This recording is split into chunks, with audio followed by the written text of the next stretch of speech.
Stop! Stop! Stop! Take your hands out your pocket! These are treacherous times to be a police officer. Take your hands out your pocket! Where fear of making a mistake endangers their lives. If you don't stop, I'm gonna tase you. I'm not playing with you. Take your hands out your pocket. With often lethal results. Take your hands out your pocket! Officer Quincy Smith was blessed that day and is now almost fully recovered. It's best me tell my family I love them. But there's no guarantee for police or firefighters or EMTs. And if it's treacherous for those in the line of duty, what of the families left behind when public service ends in personal tragedy? The 200 Club of the Coastal Empire exists to shield the children of first responders from a life of want and poverty without their breadwinner. We care for those who care for us. August 29th, 2000, just after midnight. Camden County Sheriff's Deputy Sergeant Dan Jenkins pulls a car over on I-95, suspected in armed robberies in Florida. There was a stolen vehicle. There was a be on the lookout for BOLO alert. He stopped the vehicle here on the side of the road on I-95 northbound. When the officer said step away from the car, said let me get my license. Turned around, says I've got it right here, reached in the car, came out with a gun and shot Deputy Jenkins. The incident lasted 20 seconds, 18 of which the officer was being shot. A newcomer to the area with a business in Midway, TAC Argentinas went to Sergeant Jenkins' funeral. And I saw that there was a widow following the casket with 5 children.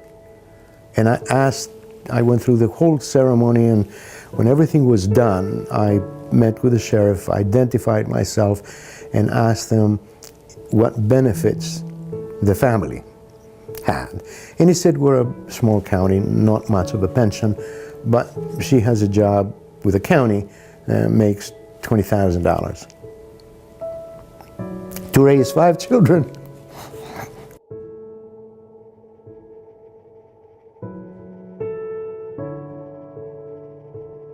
The dilemma struck a chord with Argentinas, whose son Chris had chosen police work in Wareham, Massachusetts. I didn't want him to be a police officer because of the danger, until I realized that it wasn't a job. It was a calling. In December of 1999, Christopher was chasing a suspected drug dealer when he was killed in the line of duty. He left behind his wife Maureen and 2 sons, 3.5 and 5.5. Fellow officers consoled Maureen by telling her about support she never knew existed. We're telling my daughter-in-law not to worry because the 100 Club would take care of her. The police chief said it's a secret organization of businessmen. And when we lose somebody, they come across with a lot of money. You know, complete strangers. I even offered to send the money back because I felt I was in a financial position to take care of my family. But they would not accept it. They said it was in honor of your son. With Christopher and Sergeant Dan Jenkins in mind, TAC hastened to form the 200 Club of the Coastal Empire, along with a handful of business leaders who rushed to support the organization whose efforts stretched from Beaufort and Jasper counties to the Florida line. He came initially to me and Harry Haslam and said, I need you to help me start this club. And, you know, we went out and, as I said, we didn't have a lot of trouble. We went out and recruited 10 or 15 prominent business people in the community, and it went from there. All of them go ask people, and everybody says yes when you go ask for that. The risk they take for all of us, they're on the front line, and I just admire them, and I really applaud them for what they're doing and thank them for doing it too. What happened to the families of first responders before the 200 Club? Sadly, in much of the area we now serve, their personal tragedy grew into a financial one, and their children bore the burden of their sacrifice. A lot of cities and towns, I'm told, across America just don't have funds for this. They have very poor benefits in most places in Georgia. If you're a sheriff's deputy in a rural county or in a small town, frequently they don't have any kind of benefits other than very, very minimal. So I think what the 200 Club tries to do is to provide initial immediate assistance to everyone who's in that very sad situation, and try and ease the burden for their families as much as we can, and then to stay as kind of a support system for the family on through the children being in college and so forth. So we've had many cases where they're just very, very sad cases in tremendous need, where I feel like we've been a big help to some of those families. A guy or a woman goes out and puts their life on the line to protect us every day. The least we can do is make sure their families are taken care of if something happens to them.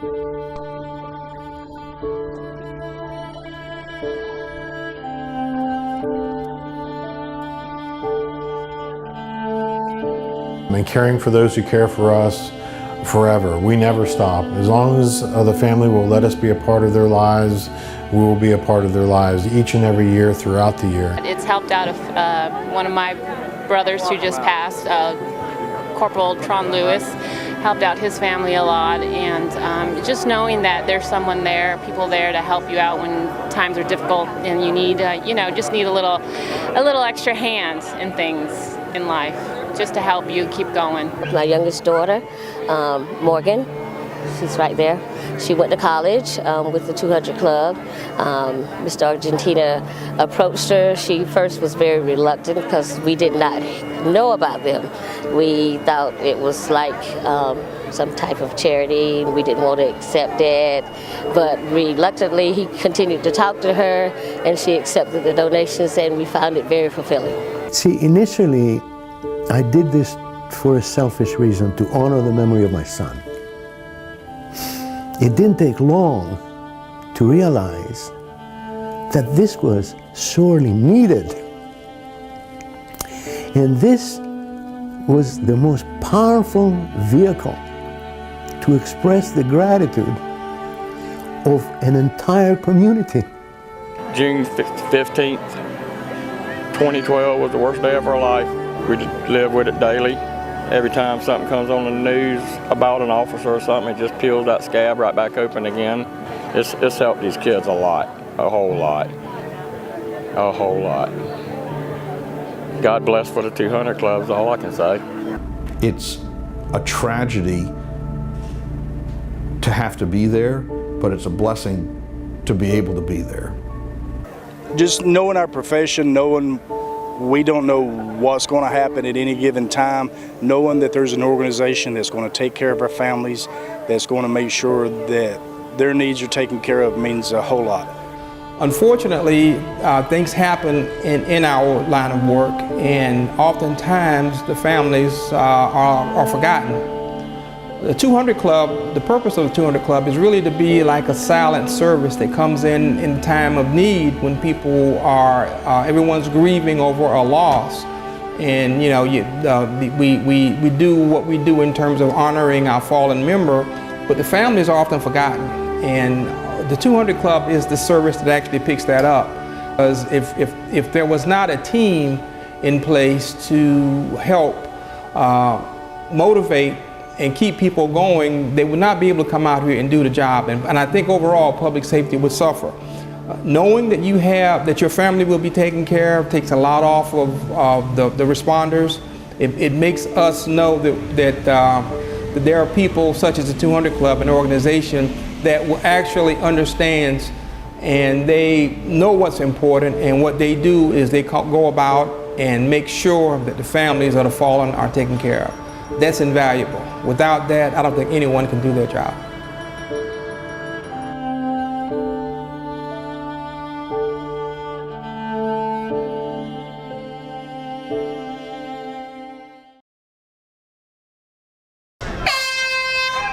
Each year, the 200 Club hosts the Savannah Mile, a sanctioned run appropriately held on Memorial Day.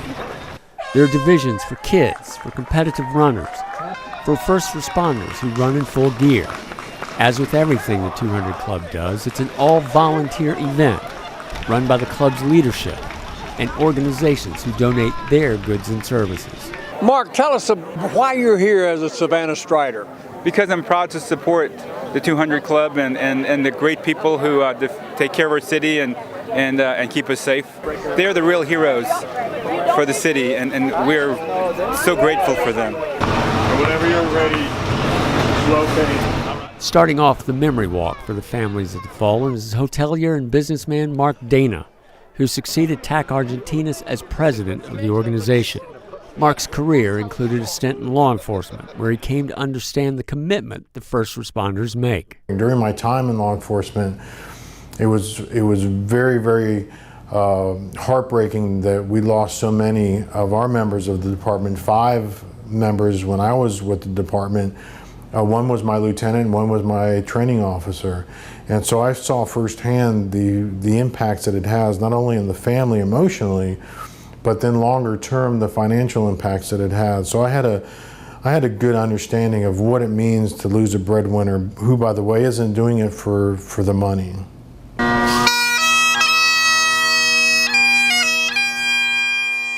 For Mark, this is the meaningful part of the Savannah Mile, when the families remember the sacrifice that brought them together in this place. Knowing those people and what the 200 Club has done for them, and seeing those kids walk, in honor of their father, it's just a tremendous thing. At one point, when we did about the second or third time, I called a couple of the widows because I thought that they were coming because we gave them money and they owed us to parade themselves. And I told them that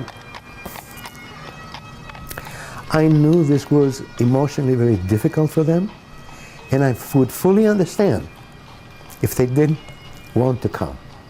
They should be under no obligation. I had missed the whole boat. They said to me, this is the one time every year that my husband's death is honored in the middle of Savannah. You think I would come? Least we can do for these people and their families that have put their lives on the line. In 2001, the 200 Club of the Coastal Empire was incorporated with the simple mission, we care for those who care for us. In May, Bullitt County Deputy Sergeant Wilbur Berry would be the 200 Club's first line-of-duty death when he was killed while investigating stolen goods in a suspect's house. At that time, we had 12 members, and we had $7,000, and we gave it all. For the family of Sergeant Berry and all the families supported by the 200 Club, there's no red tape and no publicity surrounds their actions.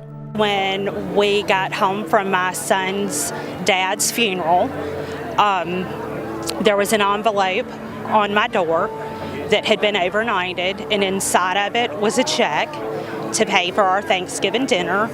His funeral was the day before Thanksgiving. Of course, I had no idea who they were. We're there for immediate financial relief. The red tape, the hoops people have to jump through to be able to claim federal insurance Well, the bills come on the first of the month every month, and we want to make sure that that personal tragedy doesn't turn into a financial tragedy. And I met with them, and it was pretty much, we're here to offer immediate financial assistance. We don't want a burden placed on the family members left behind. At that point, they gave me a check, told me that I needed to get all of my bills together, that they would be back in touch with me in 2 weeks, which they did. They took care of some other things. Since then, they've sent my son savings bonds every year. They send checks at Christmas to pay for Christmas dinner. They send checks at Thanksgiving. They send me flowers on Mother's Day, and they will pay for my son's college education. They don't know who we are. They don't know what we are. They don't know what we want, which is nothing, because we ask for nothing in return. And when we get introduced and we give them the envelope and they open and see the check, that's when the crying starts. All kind of is in a fog, but when that fog lifts and you realize that you've got a family of community leaders helping you raise your child without your officer, it is truly something that has helped us for the last 10 to 12 years. After the shock wears off, you realize that you have a lot of money that's owed to different entities, and having an organization that can come and really relieve that financial stress, and then set up a plan to where all family members can go to college at absolutely no cost. That's room and board, tuition, books, computer, everything, I think is probably the most important thing that we can do to offer that family financial independence. The 200 Club provides immediate cash to pay off bills coming due at the first of the month. Then, they take care of any other outstanding debts. They send roses on Mother's Day, savings bonds for birthdays, dinner for Thanksgiving and Christmas, and a college education for surviving family members, regardless of grade point average. We pay all of their expenses to go to college. That means laptops, books, room and board, tuition, everything. And they don't have to have A's, as many charities will do, because we're not doing it for merit scholarships. We're doing it because the father would have done that.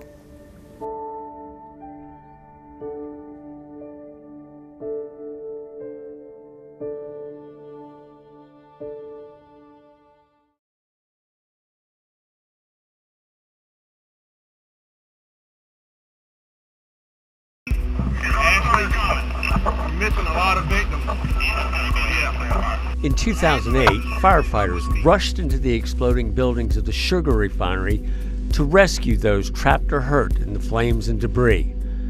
Their efforts and those of other first responders are acknowledged every year at the Charles Morris Center when the 200 Club hosts the Valor Awards, an upscale celebration to recognize their heroic deeds in the line of duty.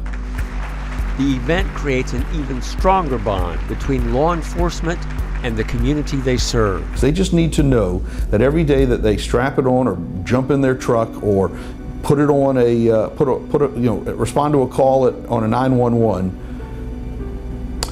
that there's somebody else here looking after maybe not them, but their family. Thank you, Buffalo Soldiers.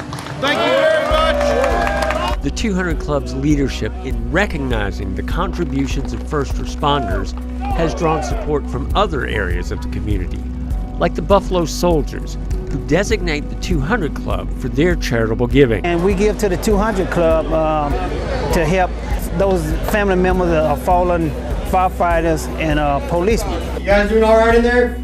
We'll get you out in a second. The day of our interview with Mark Dana was also the day the elevators got stuck at the office. As if to punctuate Veterans United Home Loan's $10,000 donation, they first had to be rescued by first responders. That only gave them more motivation to help an organization that 6 months before they hadn't even heard of. And what we found out that they did is incredible, the work that they do for the first responders and their families. So it was an easy one. It makes sense to give it to them. The $10,000 is much needed. Each line of duty death involves about $250,000 in expenses, money that ensures the security of the family that's left behind. And in recent years, the 200 Club has also begun to provide benefits to first responders who are critically injured, so that their families aren't devastated by their acts of public service. All of those dollars express the community's commitment to the police, firefighters, and EMTs who stand between us and certain disaster. There's none of us, myself included, who doesn't benefit from the services of the police and firemen and the first responders on a daily basis. That a small contribution towards the families of those who are left behind isn't warranted. Oftentimes when you have a loss of life, you see communities come together immediately, which is so wonderful. But that support oftentimes wears off, and it's not because that they don't care, but there's other tragedies and there's other things that happen, and so when we step in and help the families, it's a long-term commitment. If something occurs, we know that the 200 Club will be here for our family in the future.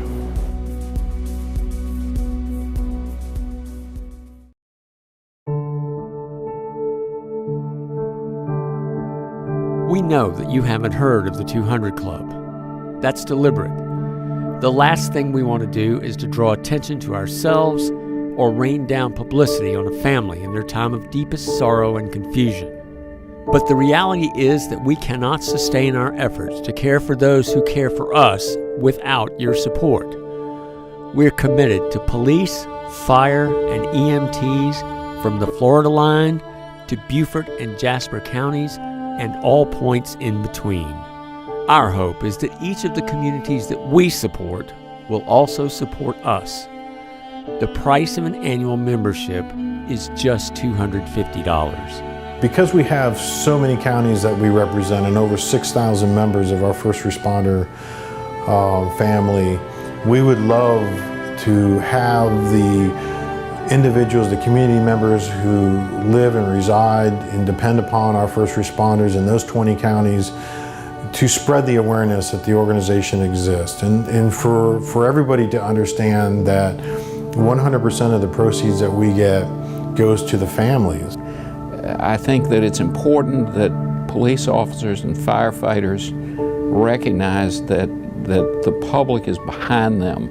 There's so many people who are tearing them down or criticizing the one guy who made a mistake or the one bad apple in the barrel, that sometimes people forget we got thousands of men and women out there standing up for us all the time, and we need to let them know we stand for them. Our mission is not a one-term, one-time interaction with these families. It's forever. Yes, they were an angel. I don't know what I would have done without them. Please, join with the one organization that cares for those who care for us. Please join the 200 Club of the Coastal Empire.